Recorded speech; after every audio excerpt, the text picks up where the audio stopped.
देखिए वो सब एक साथ आ जाए, हमें कोई आपत्ति नहीं। देश मोदी जी के साथ है, वो तो मोदी जी की कब्र खोद रहे हैं। मैंने हमारी प्रतिद्वंदियों के पास मुद्दे नहीं है, अपशब्द है, गाली है, मोदी जी के प्रति ईर्षा है। ये मैं भी इनको मानता हूं, ऐसे ये मोदी जी के प्रति ईर्षा नहीं है। भारत की प्रजातंत्र की मैंडेट के खिलाफ ये बयान दे रहे हैं, भारत के गरीबों के खिलाफ ये बयान दे रहे हैं, भारत की पिछड़ों के खिलाफ।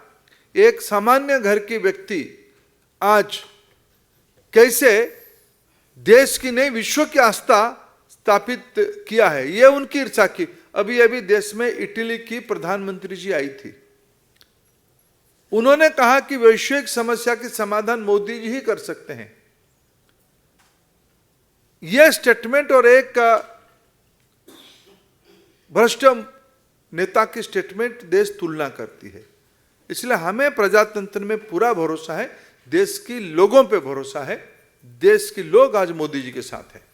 इस पे मैं केवल इतना ही ऐड करूं, एक अगर कहें केजरीवाल जी पे, तो जिसका राजनीति में आना ही झूठ के आधार पर हुआ है, जिसके आधे से ज़्यादा मंत्री भ्रष्टाचार के चलते इस्तीफा देना पड़ा, 10 महीने में जो इनके मंत्री जेल में पड़े थे भ्रष्टाचार के मामले में, उसके लिए भारत रत्न की जो मांग करता है।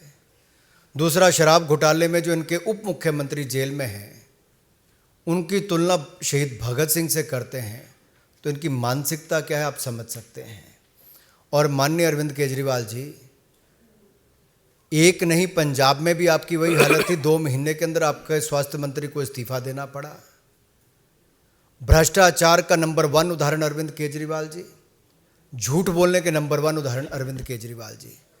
तो ऐसों से तो हमें कोई सर्टिफिकेट नहीं चाहिए। कम से कम प्रधानमंत्री नरेंद्र मोदी जी वो हैं जो 2001 से लेकर 2023 तक इन 22 वर्षों में एक एक पल देश के लिए जिए हैं, समर्पित रहे हैं, देश को आगे बढ़ाने का काम किया है, एक छुट्टी अपने तक के लिए नहीं ली, देश के लिए जिए हैं। और तभी तो फ्रेजाइल 5 इकॉनमीज से फर्स्ट 5 इकॉनमीज में लाकर भारत को खड़ा किया है।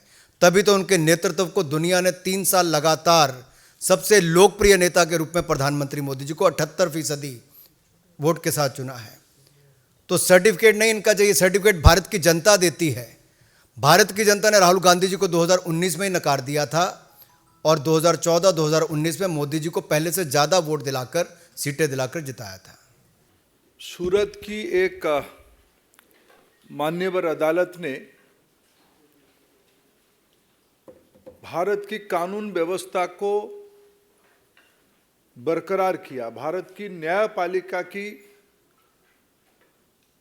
नींव को मजबूत किया, कल प्रमाणित किया भारत की कानून व्यवस्था, भारत की प्रजातांत्रिक पद्धति में कोई ऊपर नहीं है। कल कांग्रेस पार्टी के एमपी श्री राहुल गांधी जी की ऊपर एक डिफेमेशन केस के अंदर, डिफेमेशन केस इसीलिए हुआ था, एक सार्वजनिक सभा में देश की आदरणीय प्रधानमंत्री जी को जातिवाचक शब्द लेके गाली देना, अपशब्द कहना, अशोचनीय व्यवहार करना, इसी आरोप पे जब कोई पिछड़े वर्ग की भाई की मन में इसके कारण प्रतिक्रिया हुई, उन्होंने अपने अधिकार को जाहिर करते हुए न्यायपालिका की दरवाजा खटखटाया,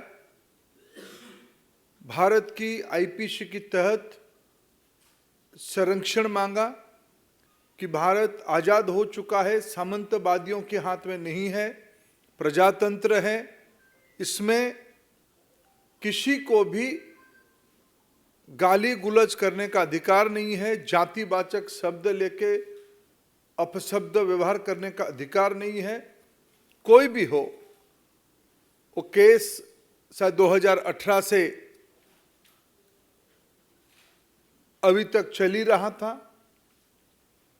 पक्ष विपक्ष अपने विषय रख रहे थे, ना उसमें सरकार या ना भारतीय जनता पार्टी की कोई संश्लिष्ट था, इन्वॉल्वमेंट था। न्यायपालिका ने बीते कल समाज में तनाव विभेद के आरोप में कांग्रेस पार्टी की सांसद को 2 साल की सजा सुनाई। इसमें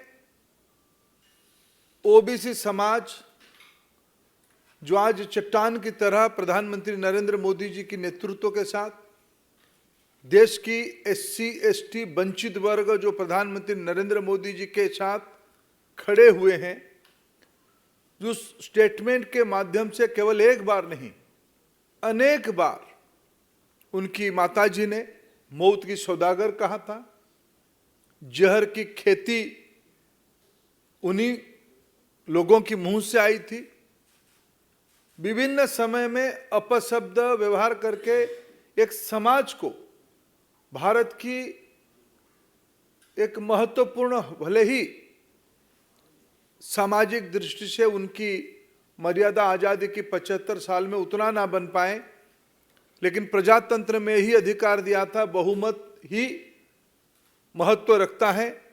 ऐसे समाज से प्रधानमंत्री आते हैं, इसलिए उस समाज को, जाति को, गरीबी को ताच्छल्य करना, नीचा दिखाना, यह सब सीरीज ऑफ स्टेटमेंट की प्रमाण है। और न्यायपालिका ने उस मानसिकता के खिलाफ जजमेंट दिया, फैसला सुनाया। इसमें समाज को राहत हुई, सुकून मिली। मित्रों, सबको मालूम है भारत की जनप्रतिनिधि कानून 1951 के तहत किसी भी सदस्य को अगर सजा होती है तब उसकी सदस्यता चली जाती है। कि भारत में पहली बार नहीं हुई है। कई विधानसभाओं में और इस लोकसभा में भी कई मान्यवरों की सदस्यता गई है और इनकी पार्टी के पूर्व सदस्य अभी भी राज्यसभा में सदस्य रहे, सदस्य हैं। और देश की वरिष्ठ लॉयर कपिल सिब्बल जी ने कल ही कहा था, जजमेंट के साथ साथ सदस्यता जाना तय है। यह बहाना दिखाया जाता कि 30 दिन की समय था, ऐसा नहीं था। कानून कहती है सदस्यता आरोप सिद्ध होने के साथ साथ, दंड विधान होने के साथ साथ चली जाएगी। और मैं आपको एक बहुत पुरानी बात नहीं, लेकिन समय कैसे क्रूर होता है, समय कैसे निष्ठुर होता है, आपको याद दिलाना चाहूंगा। 2013 में जो साहबजादे आज और उनके लिए उनकी चाटुकार छाती पीट रहे हैं, हाय तौबा कर रहे हैं, 2013 की प्रेस क्लब की उस प्रेस कॉन्फ्रेंस को मैं याद दिलाना चाहूंगा। प्रधानमंत्री मनमोहन सिंह जी होते थे, उन्हीं की सरकार होती थी, उन्हीं की घर में ही रिमोट होता था, उन्हीं के फैसला था इस कानून को संशोधन करने के लिए। सजा होने के उपरांत कब सदस्यता जाएगी, उनकी सरकार एक ऑर्डिनेंस लाया था। उस ऑर्डिनेंस की मेरिट पे हमारा कुछ कहना नहीं है, लेकिन उस ऑर्डिनेंस को नॉनसेंस कह के फाड़ने वाले आज जब उसी कानून के चपेट में आए, आज उनको कष्ट हो रहा है। और मेरे मन में तो कभी कभी एक संदेह होती है, क्या वो सच में उनकी पार्टी उनकी सदस्यता को लेकर चिंतित था क्या? उनकी पार्टी में बहुत बड़े बड़े वकील हैं, देश की नामी दामी वकील उनकी पार्टी के वरिष्ठ सदस्य हैं।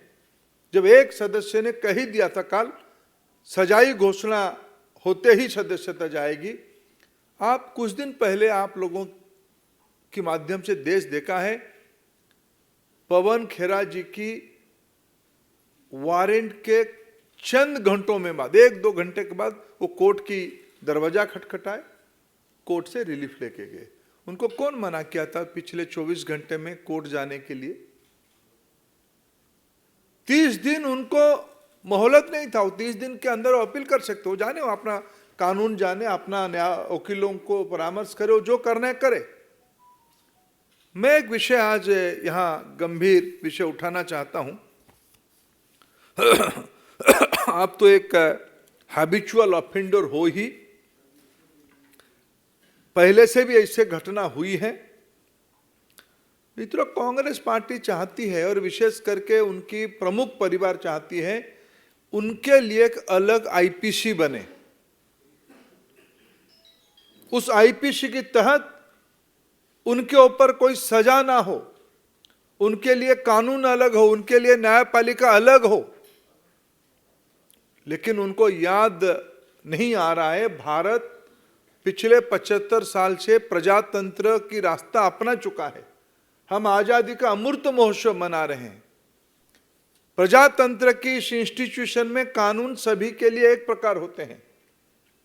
आप पिछड़े समाज को गाली करोगे, अपशब्द लगाओगे, वंचित वर्गों को आप नीचा दिखोगे, कानून आपके लिए अलग चाहोगे, ये सेंस ऑफ एंटाइटलमेंट, सामंतवादी मनस्थिति की ये प्रतिफलन है, फ्यूडल माइंडसेट की रिफ्लेक्शन है। हम समूह से अलग है। क्यों? हम एक खानदान से आते हैं, हम एक परिवार से आते हैं, हम कानून से ऊपर है। ऐसे पहली बार नहीं हुआ है। घर मिलने के समय में, सुरक्षा के बारे में, एयरपोर्ट में अलग जाने के बारे में, एक सेंस ऑफ एंटाइटलमेंट जो आज कानून को भी ऊपर मानते हैं, इसमें हमारा क्या लेना देना है? मित्रों, इसको भारतीय जनता पार्टी कठोर से कठोर शब्द में निंदा करती है। बाकी कुछ विषय मेरे मित्र आप उसमें जोड़ेंगे। आपसे दूसरा सवाल मैं साथ ही पूछ लेता हूं कि लोकसभा में राहुल गांधी क्या भारतीय लोकतंत्र के लिए सुसंगत मानते हैं? देखिए, आज तो कोर्ट ने ही किया है, इसमें सरकार और मेरे पार्टी के कोई संबंध नहीं है। मैंने फिर कहा कि देश में प्रजातंत्र है, एक इंडिपेंडेंट जुडिशरी है। जब आपको सुविधा होती है, आप जुडिशरी के साथ खड़े हो जाते हो। जब आपको असुविधा होती है, आप जुडिशरी को गाली देते हो, प्रजातंत्र को खतरे में डालते हो। इसमें प्रजातांत्रिक तरीके से कोर्ट ने अपने काम किया। लेकिन आप एक विषय रखा है, मैं तो कहूँगा 2019 में भारत की गरीबों ने, पिछड़ों ने, दलितों ने, आदिवासियों ने उनको अपना जगह पे बिठाया है। 14 की मैंडेट की नेचर अलग था, 19 की मैंडेट की नेचर अलग था। इसी अहंकार को 19 ने लोगों ने जवाब दिया। आनंद पांडे, मैं तो इतना ही कहूँगा कि राहुल गांधी जी को निपटाने वाले कौन है? ये सोची समझी साजिश रचने वाले कौन है कांग्रेस के अंदर? अगर पवन खेड़ा जी के लिए चंद घंटों के अंदर वकील पहुंच सकते थे, तो श्रीमान राहुल गांधी जी के लिए क्यों नहीं?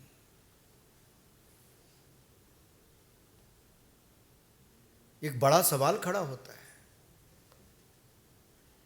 आनंद पांडे,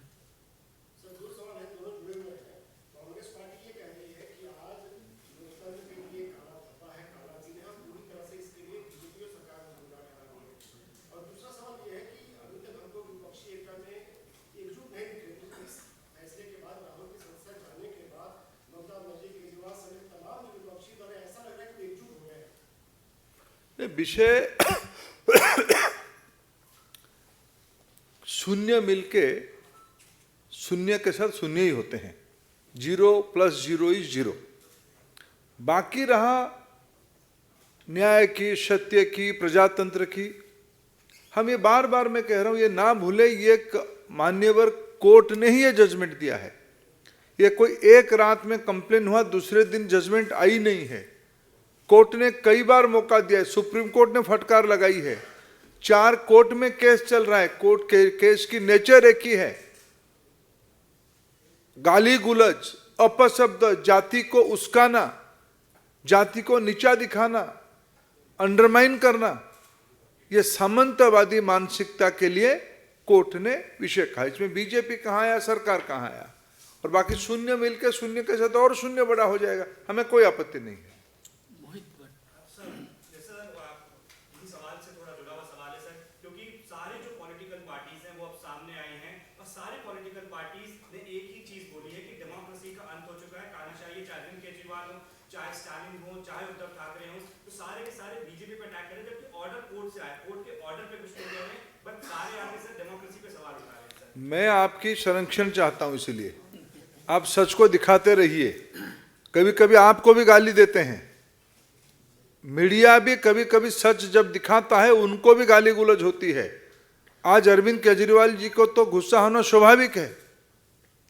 स्वच्छता की बात कह के आने वाले व्यक्ति रंगे हाथ पकड़े गए, 2 मंत्री उनकी जेल में पहुंच गए थे। इसलिए यह विषय को कितने भी लोग, मैंने कहा 0 + 0 = बिग 0। विकास जी।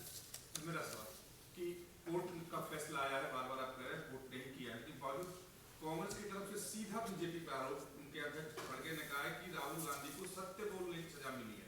इसका क्या अर्थ है? सत्य बोलने की सजा मिली है। सत्य क्या, ओबीसी को गाली देना सत्य आप मानते हैं खड़गे जी? क्या सामंतवादी मनस्थिति को आप सत्य मानते हैं? विभेद पैदा करना को आप सत्य मानते हैं?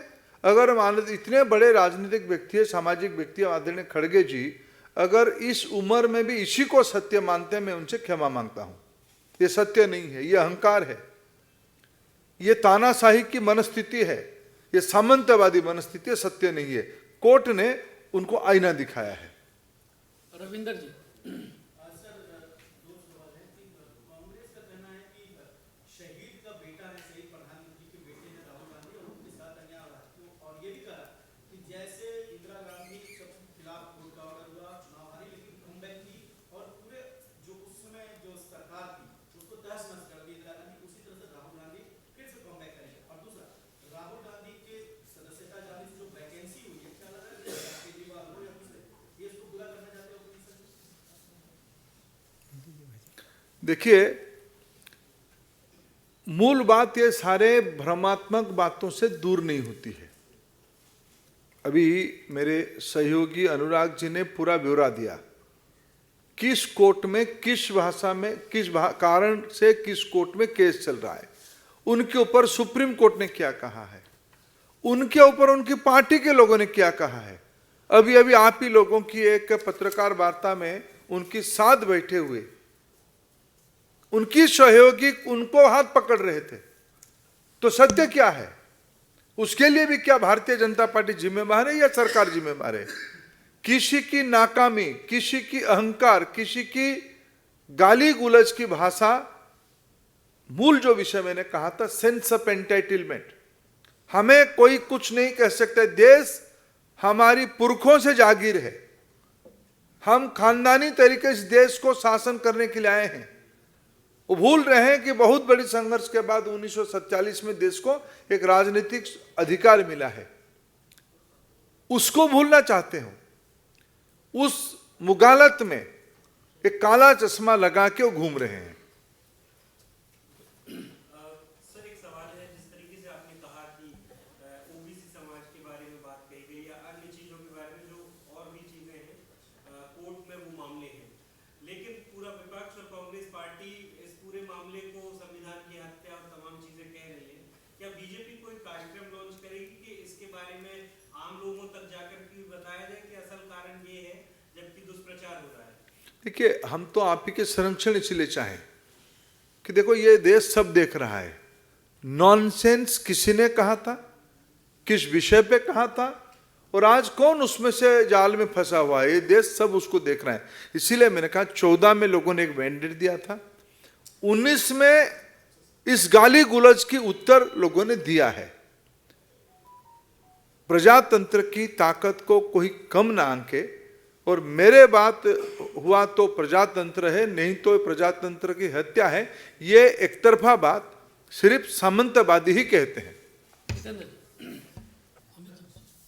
छोटा सवाल है कि ओबीसी और पिछड़ों की बात हो रही है, तो क्या ओबीसी प्रदेश भर के ओबीसी समुदाय में आप लोग जाओगे, उस जाति पे जाओगे बताने के लिए कि कैसे राहुल गांधी ने ओबीसी समाज को अपमानित किया है? क्या बीजेपी कोई कैंपेन चलाएगी ओबीसी समाज के बीच?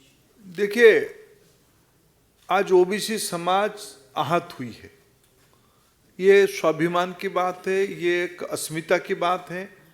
ना केवल ओबीसी समाज देश की सामान्य पृष्ठभूमि की लोगों की कैसे ये सामंतवादी इज्जत करते हैं, ये इसकी प्रमाण है। ये देश में कोई अभियान चलाने की आवश्यकता नहीं है, ये अपने आप में एक प्रसंग बनी है। 2019 की चुनाव इस बयान के बाद सबसे बड़ा जन अभियान था, ये आगे चलते रहेगा। मित्रों, इसके बाद एक मिनट, ऐसा है, अभी कैबिनेट की बैठक है, दोनों माननीय मंत्री जी को जाना है, तो मैं बहुत लोगों के सवाल नहीं ले रहा हूं। आपका एक सवाल है। झूठ क्या है? रुकिए, प्रियंका जी ने ट्वीट किया है कुछ दिन पहले, और उस ट्वीट का सार ये है कि दो तरह के कानून है, एक बीजेपी वालों को लेकर, एक विपक्ष को लेकर। उन्होंने लिखा भी कि प्रधानमंत्री जी ने भरी संसद में कश्मीरी पंडित समाज का अपमान किया, जब कहा कि सर भी नहीं लगा। कई और भी नेता है जिनको लेकर पहले भी कहते रहे, ईडी सीबीआई के मामले में भी। तो ये आरोप आपकी सरकार पर लगते हैं कि दो तरह कानून है, आपके नेता जब वही काम करते हैं तो उस तरह से नियम कायदे कानून नहीं काम करते, विपक्ष पर वो चीज ज्यादा असरदार होती है। प्रियंका गांधी जी से मैं पूछना चाहता हूं कि टेरर फंडिंग वाले पे जो संस्था जांच करती है FATF, उसने कांग्रेस के भ्रष्टाचार के मॉडल को भी केस स्टडी के रूप में लिया और उसमें प्रियंका गांधी जी के भ्रष्टाचार का सामने आया है कि 2 करोड़ रुपए के बदले पद्म भूषण देने की उन्होंने बात की। जिस बेचारे को दबाव डाल के भ्रष्टाचार के अंतर्गत, मैं बेचारा इसलिए कह रहा हूँ क्योंकि प्रियंका गांधी जी का दबाव, इनके नेताओं का दबाव, पेंटिंग बेची गई पद्म भूषण के बदले करोड़ों रुपए लिया गया, कहाँ गया, किसने खाया, उसका जवाब तो आज तक दिया नहीं 15 दिन में प्रियंका जी ने। क्या जवाब देंगी? पूछिए। कि मैं भारत की आवाज हूँ, भारत की आवाज के लिए लड़ रहा हूँ, मैं हर कीमत चुकाने को तैयार हूँ। राहुल गांधी उचित होता जाके कोर्ट में जवाब दे देते हो। अगर कोर्ट में उत्तर देते, शायद उनको आज ये नौबत दिखने को नहीं मिलता। वो सही जगह पे सही बात नहीं कहते हैं, इसलिए उनको ये भुगतना पड़ा है। धन्यवाद।